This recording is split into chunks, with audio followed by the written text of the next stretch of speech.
திருச்சியில் நடைபெறும் தேசிய ஜனநாயக கூட்டணி பேரணியில் நானும் இணைய உள்ளேன். தேசிய ஜனநாயக கூட்டணியை பார்த்து திமுக பயத்தில் உள்ளது. திமுகவின் தவறான நிர்வாகத்தையும் நிறைவேற்றப்படாத வாக்குறுதிகளையும் தமிழக மக்கள் நன்கு அறிந்திருக்கிறார்கள் என பிரதமர் மோடி கூறியுள்ளார். எரிவாயு தட்டுப்பாடு எதிரொலி காரணமாக சென்னையில் எல்பிஜி கேஸ் நிலையங்கள் மூடப்பட்டு வருகிறது. இதனால் ஆட்டோ சேவைகள் பாதிக்கப்படும் அபாயம் ஏற்பட்டுள்ளது. நாட்டில் எரிவாயு தட்டுப்பாடு என்பது மிகப்பெரிய பொய். நான் ஒரு எரிவாயு டீலர் என்பதால் இதனை உறுதிபட கூறுகிறேன்.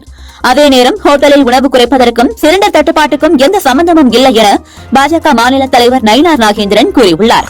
தமிழகத்தில் மின் விநியோகத்தை தடையின்றி வழங்குவதில் கவனம் செலுத்த வேண்டும் என மின்துறை அலுவலர்கள் மற்றும் அதிகாரிகளுக்கு அரசு அறிவுரை வழங்கியுள்ளது. மின் உற்பத்தி சேவையை அடிப்படையாக கொண்டு திட்டமிடலை மேற்கொள்ள வேண்டும் என்றும் தெரிவித்துள்ளது. T20 உலகக்கோப்பை இறுதிப் போட்டியில் நடத்தை விதிகளை மீறியதற்காக இந்திய கிரிக்கெட் அணியின் வேகப்பந்து வீச்சாளர் ஹர்ஷ்தீப் சிங்கிற்கு ICC போட்டி கட்டணத்தில் 15% அபராதம் விதிக்கப்பட்டுள்ளது.